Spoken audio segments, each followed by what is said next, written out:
His morning crew with Rob, Allison, and Jim. Poor Alison. Donuts just didn't stay down in her back seat. No, we all went out for donuts the other day. A little over a week ago, I think it was. My son, Sammy, he's 5. We were driving around after the donut shop, and they all came up. You know what I mean? I'm trying to be polite, because I know some people are eating breakfast They right didn't now. stay down in the tummy. Yes, they went all over the back seat. And we cleaned and cleaned and cleaned again. But the smell is still lingering. She's having a hard time trying to figure out how do you get the smell out of this car, and some texts and calls are coming in to help out. Yeah, a little advice from Lee. He says, Allison, try coffee grounds to eliminate the odor. My aunt had a tomcat who peed in her car on the way to the vet. That way smells great. Nothing worked until she put coffee grounds under her seat. Hope this helps. Well, I do love the smell of coffee. That'd be good. Got Kimberly on the line. What are you thinking, Kimberly? I smoked from the time that I was 11 to 25. And then about 5 years later, after I quit smoking, we got a car that had belonged to a former smoker, and it was a former chain smoker, and I got so sick in that car. I ended up using half white vinegar and half water in a spray bottle, and I just doused the whole thing down. And the thing about that is it's liquid, so it penetrates whatever is underneath the fabric too. And you leave your car windows rolled down for a while so that it'll dry out and air out, but that should take care of it. Since then, I've used vinegar on everything from pet accidents. I clean my house with it, my bathroom, my kitchen floors, everything. I use vinegar because I'm allergic to so many different scents out there that vinegar just does the trick. Well, I'm glad you quit smoking. I mean, to start at 11 years old? Wow. I wasn't a good girl. But you are now. I am. I'm curious, what have you tried so far, Allie? Baking soda, lots of baking soda, essential oils, purification, I think it's called. What else? Somebody said dryer sheets, so I've stuck dryer sheets all over the place. And? I don't know if I'm getting used to it. I think it is getting a little better, but it'd be interesting to get someone else's perspective. So, just a thought. What? I'm not staring at Jim, but I'm just thinking. His morning crew. We ate donuts, and one of us brought them back up. Her son. He's only 5. It's forgivable. All over the back seat. And that was over a week ago, you guys. And it still smells in there. And so I'm wondering if I'm going to have to sell my car. No, she's not going to sell her car. Give it away. 800-447-7234. What tip can you bring to Allie that you've lived through yourself?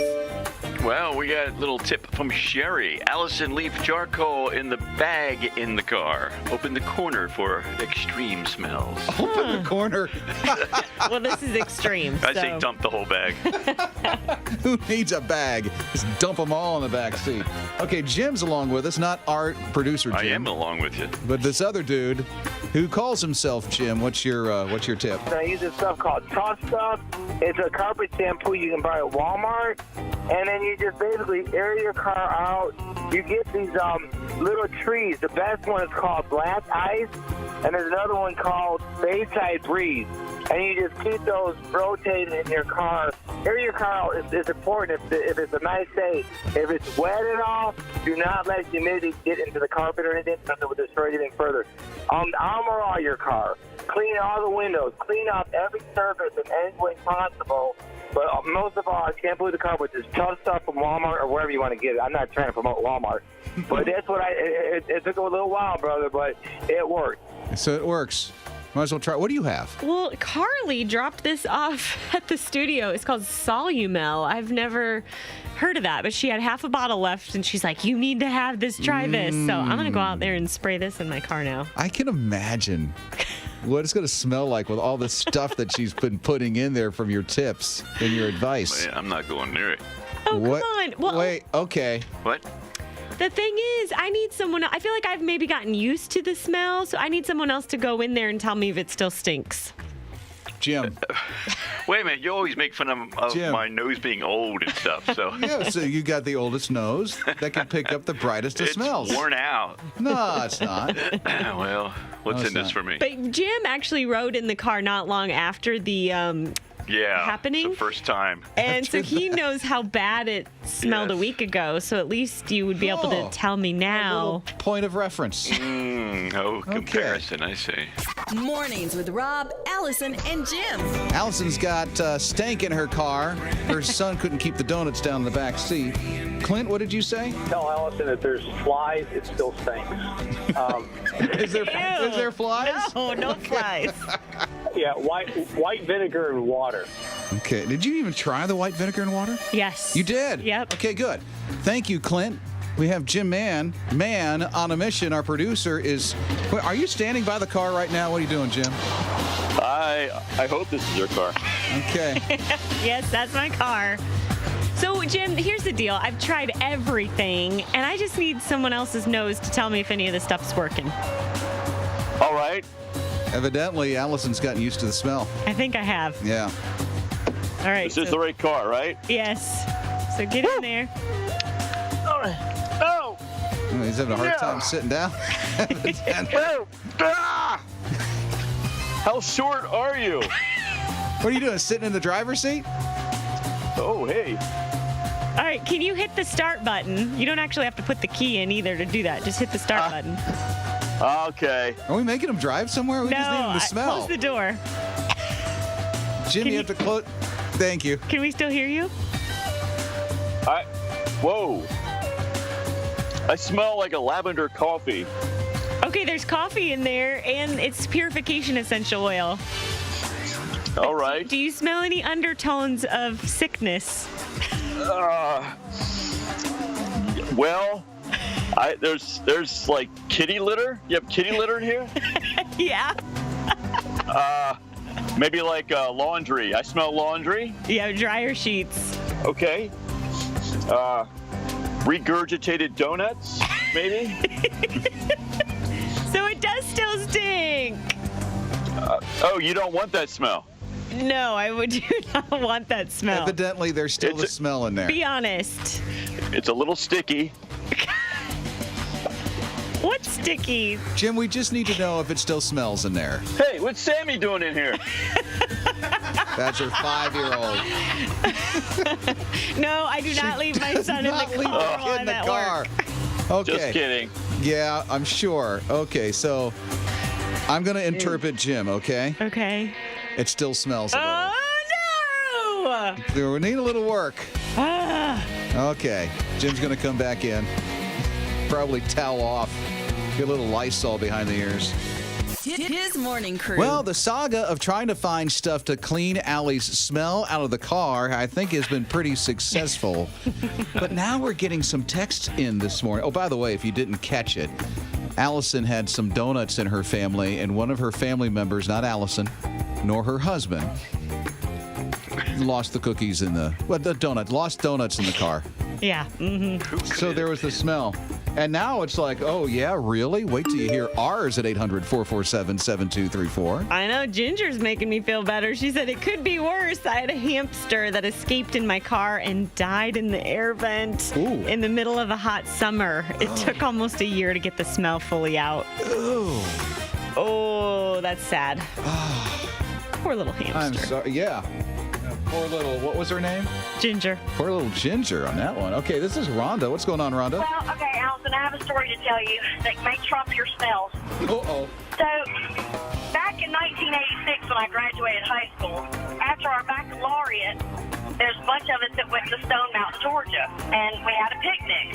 Well, 2 weeks later, I noticed there's this horrid smell in my car. So I tell my daddy, go figure out what it is and get rid of it. So it turns out that I had forgotten to take out the picnic basket with the leftover chicken in it, and it hit my trunk for 2 weeks. Oh, no. I can't imagine what that smelled like. It was nasty. Needless to say, I had lots and lots of baking soda in my trunk for a long time. That's foul, man. Uh-oh. Foul. Oh. Foul. You get it? Get it? Joke from you. Yeah. Mornings with Rob, Allison, and Jim. Alison had a family member, it wasn't her, that lost their donuts in the backseat of her car. So there was a smell. So she got all these tips on how to get the smell out. But now, all of a sudden, people are like, oh, yeah, you thought that was bad.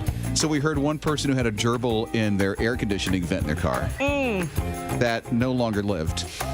Can you imagine? No. And then what it was, the other one was like chicken, right? Yes, she left a picnic basket full of chicken in her trunk in the summer for 2 weeks. Michael is along with us at 800-447-7234. And Michael, for you, what happened? Man, I was in college, and me and a friend of mine went to a gas station in between classes, and she got a can of Yoo-Hoo drink, and it was on a Friday. She put it down in her bag, and I didn't think nothing about it. And it was toward the end of the year, so it was summertime, and she put it in her trunk. And on Monday, she called me and she said, "You will not believe what's in my book bag." And I said, "What?" She said, "That Yoo-Hoo can exploded in my book bag." And it was like rotten chocolate milk that had been in there since Friday was covering all of her stuff, and that smell had went all the way through her car. It was awful, man. But hey, I was going to tell you too, man. I got a 7-year-old that I pastor a church in Duncan, and my 7-year-old, man, he loves listening to you guys, and he hears you he wakes up to his radio every single morning, and he was telling me this morning when we got in the car that who was it, Rob? That Rob likes Legos, is what he said. Is that right? Yeah, I mean, my kids have Legos. It's about my little 9-year-old Eli plays with Legos all the time. Lane, he builds the big Lego Ninjago sets and everything, man. He loves listening to you guys, so I really appreciate all that you do. Lane, you are awesome. Thanks for listening, buddy. No problem. All right, man. Y'all have a good afternoon, man. Yeah, you too. Good morning, as a matter of fact, Pastor Michael. I almost called him Pastor Lane. You never know. Maybe. He'll follow in his daddy's footsteps. You never know. That's kind of a bad smell, though, the Yoo-Hoo. Yeah. Mornings with his morning crew. That didn't go the way I expected. 800-447-7234. 14 years old, New Year's Eve. Tony Serio's mom is working. We're at the house. We want brownies. We go to make them ourselves. Yeah, 14 years old. What happens an hour and a half later? Are you supposed to leave them in that long? No. We smelled it. We went, ooh, they're burning. Opened up the oven and billow of smoke everywhere. Oops. Fire detector goes off. Oh, no. It's horrible. That didn't go as expected. Not a great way to ring in a new year. No, not at all. It was kind of fun. There was a lot of noise. Janet has some kind of story similar. What happened to you? Well, it's about my husband. A few years ago, his boys and him, he had a GTO and he was redoing it, and it was solid black. And they had went to the grocery store, and he had got, the groceries. All of a sudden heard this pow, and he got to thinking, what in the world? Well, they had went to Walmart or something, and they left the groceries in the car. The boys were sitting in the back seat, and he looks back. The biscuits, those canned biscuits, had gotten hot and exploded. They were all over the top of the roof. They were all over the kids. Jonathan, the little one, he had like a biscuit stuck to his forehead. So, moral of the story is do not leave your canned biscuits in a hot car. More than just pretty voices. Didn't expect that to happen. I love what Janice said it to us earlier, because you know those canned biscuits that you make, that you pop them open and then you put the dough on the thing? Yeah, I love those things. She said it got so hot in her husband's car, he left it in there. It popped open. Kids are in the back seat and went all over the car and all over the kids' faces and stuff. He had a biscuit stuck to his forehead. That was funny. So we're hearing from more at 800-447-7234 with calls and texts. Leanne says, when I was 15, I stuck a frozen bagel in the microwave and pushed the frozen entree button. I went back upstairs to finish getting ready for school. My dad had to take the whole microwave outside on our deck because it had caught fire inside. Never will hear the end of that. Jim, have you ever done that? I have never made any mistakes in my life. Okay. So Matt's along with us. What'd you do, buddy? When I was a bachelor, I was doing the responsible thing and washing my dishes in the dishwasher, and I put the soap in. About 30 minutes goes by, and I walk into my kitchen, and my entire kitchen is full of suds. Moral of the story is don't use dish soap in a dishwasher. So my wife gets this fancy dish soap. Mm-hmm. And we just got new appliances in the kitchen because we had to get it redone. We had a flood. I thought, oh, this is some fancy new dish detergent for the dishwasher. Uh-huh. So I used it. Oh, no. It happened just like what happened to Matt. Oh, no. It went all over. I was in trouble. Well, yeah, the brand new kitchen. Yeah, this is just a year ago. So then you had to get another new kitchen. I almost flooded all over again. That was not smart. His morning crew. Donna Satterfield is one of our Rob's Big Losers. She's spending some time with us this morning. Donna, you have been going through an incredible journey, and I love your blogs because you're just so open on what's going on. Like, for instance, it was just a few weeks ago, your family was going through the flu, and that affected you and your workouts. Yeah, it did. And that week was rough because I was thinking, what if I don't lose weight, and what if I fall? Usually it just takes a couple of bad days and you fall back into the old routine of eating wrong and not getting jump started back. But I have a great circle of family and friends that just rallied behind me and kept me going and kept me motivated. So don't worry about it a couple of days. Just when you get back on your feet, get back in the gym. And they were right there to hold my hand through it. Yeah, and you have those moments, and then you have teenage girls over at your house on a Friday night with all the pizza that went along with it. Yeah, and brownies. It's actually, they're a little bit older. They're like late teens, early 20s, and my daughter in the mix. She likes chocolate. She's doing this workouts, and but she's little anyway, and she'll eat the brownies too. I'm like, well, it's good that you can face temptation and overcome it. Tell us about your other daughter, because in 2008, you went through something with her that was extremely difficult, and that's kind of when a lot of your weight gain started, you said. It really was. I mean, I wasn't healthy to begin with, but I really packed on the pounds in 2008 to 2009 when she had a stroke, and we spent 9 months in the hospital with her. And at the time, she couldn't eat. She still is tube fed for the most part, but she couldn't eat at all, and we wouldn't even bring food into her room so we could eat. So we'd have to go out, take time about going out and eating either in the cafeteria or in the waiting room of the PICU unit. And there's just vending machines or Chick-fil-A, Subway,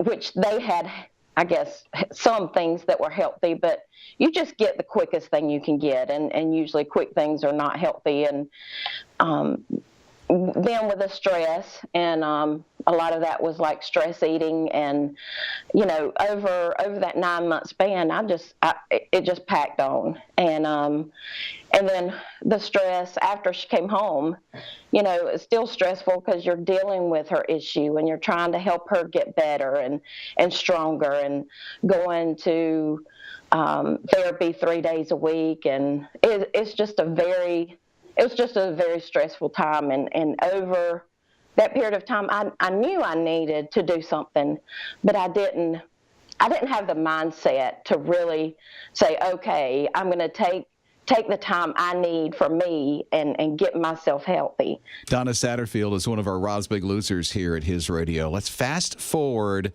9 years now to today. Your daughter's like your biggest inspiration behind Rob's Big Losers and what you're doing in your journey. She is.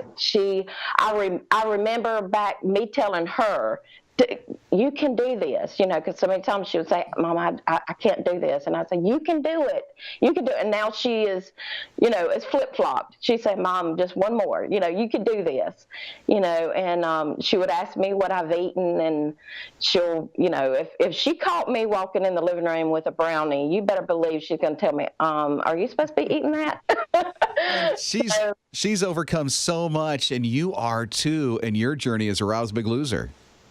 Yeah, I have. I mean, when I started, I could take maybe 6 or 8 steps, and like climbing up steps, I would have to take a break and catch my breath, because I would be so out of breath, and thought something may be wrong with my heart, and I went to the heart doctor and had a heart test, and everything came back clear with that, and I just came to the realization it's my weight, and if I don't get myself healthy, I'm not going to be able to take care of her. The older she gets and the older I get, it's going to be harder, me strength-wise. So I've got to now, I just turned 49, and that was a reality, because next year I'm going to be 50, and I'm thinking I've got to get myself healthy for her. And here you are, 5 weeks into your journey, and you're doing such an amazing job. What an inspiration you are to everybody. Donna Satterfield, one of our Rob's Big Losers at the YMCA of Greenville. Check out the blog at hisradio.com. Follow Donna, and you can be encouraged to start your own journey.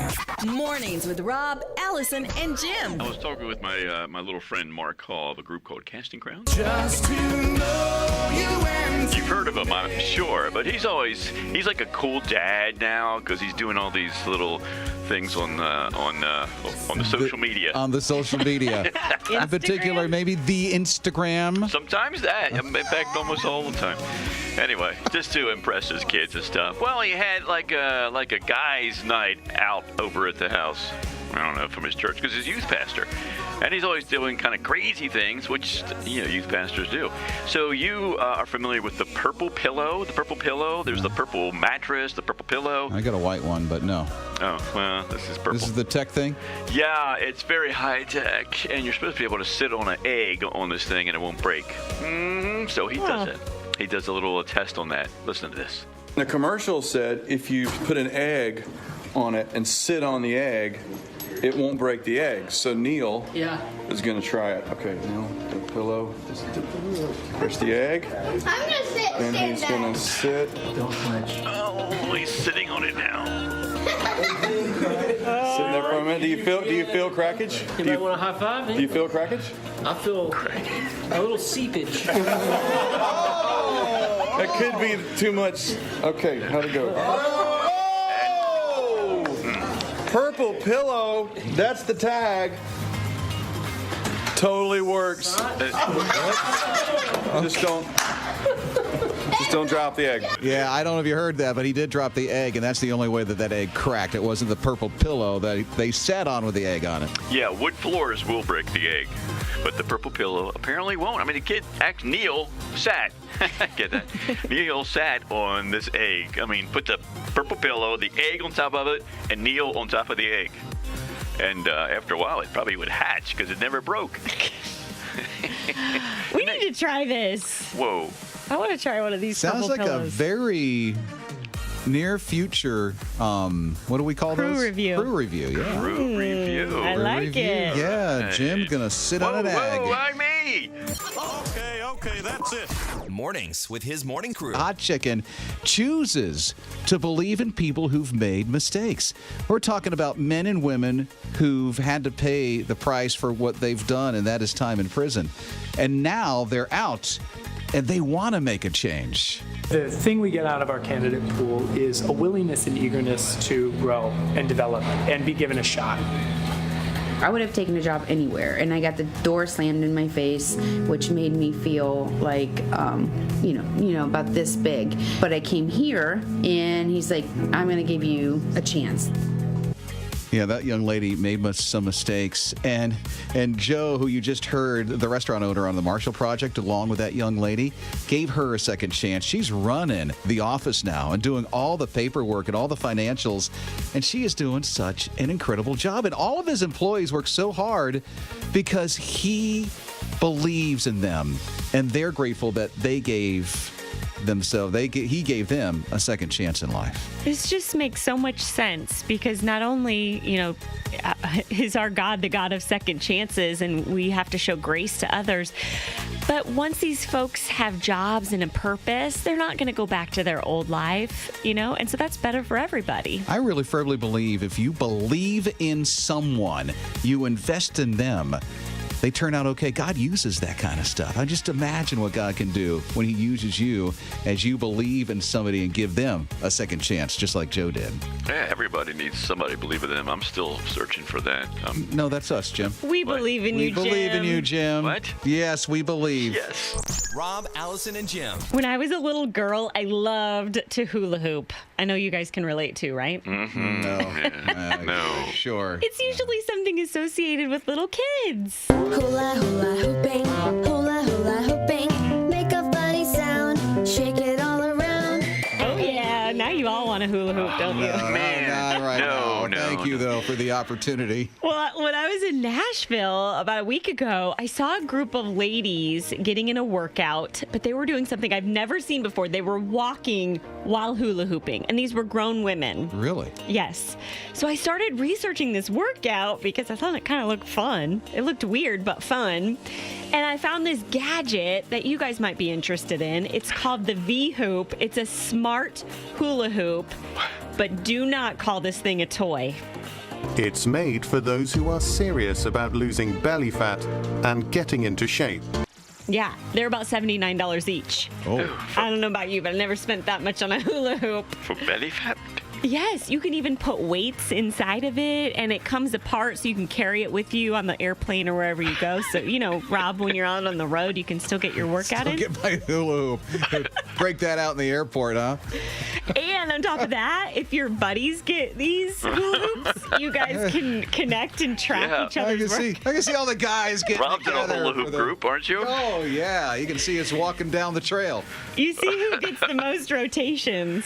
Oh, wow. Oh, I don't want to be in that group. Let's try it, you guys. Come on. I'm getting ill. No. Work it. No, that's your shoulders. Oh, Move hey, your maybe hips. that's why I've never been able to do a hula hoop in my entire life. Because you don't know the difference between your hips and your shoulders? It's all connected. Come on, let's see it. Yeah, well, now I'm getting ill. His morning crew. Today's encouraging word in Romans chapter 5 and verse 11. So now we can rejoice in our wonderful new worship relationship with God because our Lord Jesus Christ has made us friends of God. Pretty cool, huh? That's for you today. Romans chapter 5 and verse 11. That's our hashtag encouraging word. Uplifting and encouraging is radio. Mornings with Rob, Allison, and Jim. God promised to supply Moses and the Hebrews with manna each day, but he told them to only collect 1 day's supply at a time. And those who collected more, maybe got a little greedy, they got rotten manna. Well, Matthew 6:34 says God will help you deal with whatever hard things come up when the time comes. So the key to tranquility is to face today's problems and no more. Treat each day like a self-contained unit. These thoughts are from Max Lucado's brand new devotional, Trade Your Cares for Calm. It's a beautiful book and really will help you be free from the worries that weigh you down. So we're giving the book away, Max Lucado's book, and so we're asking on our Facebook page the stuff that you're anxious and struggling with and how we can pray for you. You should see some of the comments. I think you'll relate to them. Like Jessica says that she's really feeling anxious about a situation with her brother that's going through drugs right now. Melody is anxious about her daughter who is in middle school. Boy, I so get that. And here's Betsy, and she said, boy, I got a lot of anxious stuff in my life. I so understand. She wants to win that book as well. And Natalie says, I got this ongoing struggle of being a godly wife and a stepmother. Well, I wish we'd give everybody one of those books. Mm-hmm. You know, there's a lot of people who would like that, and going through some of the stuff that you're going through. You want to win the book? Just travel on over to our Facebook page at His Radio. We can link you up to that at hisradio.com. And on Friday, we'll let you know if you won or not. His morning crew with Rob, Allison, and Jim.